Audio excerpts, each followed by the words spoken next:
Je collectionne le temps, ou ce qu'il en reste. Pendule de cuivre, horloge comtoise, montre de poche à cadran fêlé. Chaque mécanisme est un cœur qu'on a arrêté pour le faire revivre. Je les remonte. J'ajuste les ressorts. J'écoute les battements. Je crois les posséder. Mais le temps ne se possède pas. Il observe. Il attend. Il mesure. D'abord, 1 seconde de retard. Puis 2. Les aiguilles hésitent. Les engrenages grincent sans résistance apparente. Comme si la gravité changeait. Comme si l'air devenait plus dense. J'ai vérifié les axes, huilé les pivots, testé les poids. Rien. Le ralentissement n'était pas mécanique. Il était organique. Il venait de la pièce, de moi. La maison ne respire plus. Les rideaux sont figés. La poussière flotte sans tomber. Les ombres ne suivent pas la lumière.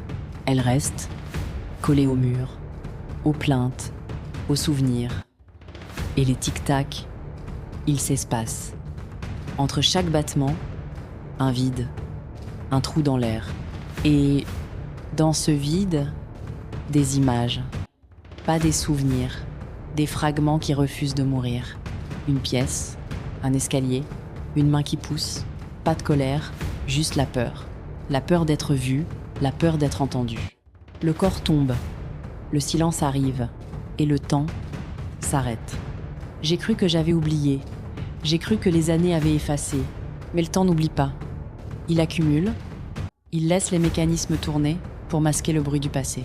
Jusqu'au jour où les ressorts flanchent, où les rouages grippent, où le tic-tac ralentit pour laisser la mémoire parler. Je ne remonte plus les pendules, je les laisse s'épuiser. Chaque arrêt est une confession, chaque silence, un nom. La maison n'est pas figée, elle est en attente. Elle attend que j'accepte, que je regarde, que je cesse de mesurer les heures pour fuir la minute qui compte. Le geste n'était pas un crime, c'était une chute. Un mouvement d'enfant qui ne savait pas la force de ses mains, qui ne savait pas que le temps ne pardonne pas. Il témoigne. Je m'assois, je ferme les yeux.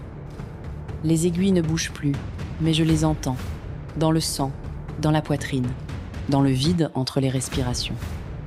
Je ne fuis plus, je reste dans cette maison où le temps s'est arrêté, parce que le passé n'est pas derrière moi.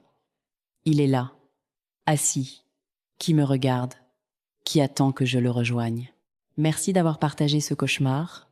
Abonnez-vous pour ne pas manquer le prochain secret.